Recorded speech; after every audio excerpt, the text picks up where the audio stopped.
La Regione Siciliana intitolerà la sala riunioni dell'assessorato del turismo, dello sport e dello spettacolo in via Notarbartolo a Palermo alla memoria di Totò Schillaci, prematuramente scomparso.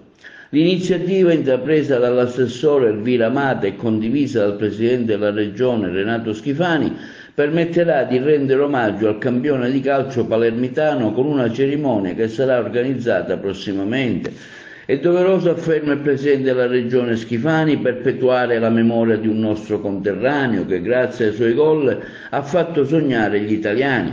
La sua vita e la sua carriera hanno dimostrato a tutti che il talento, la tenacia e la voglia di riscatto consentono di realizzare obiettivi apparentemente impossibili.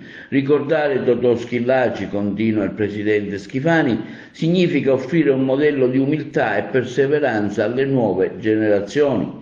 Ho avvertito l'esigenza di intitolare la sala riunioni dell'assessorato al turismo alla memoria del campione Schillaci, aggiunge l'assessore Amata, perché sono certa che questa iniziativa potrà contribuire a rendere sempre più viva la memoria in un contesto come quello rappresentato dalla nostra istituzione, che ha la titolarità delle competenze in materia sportiva.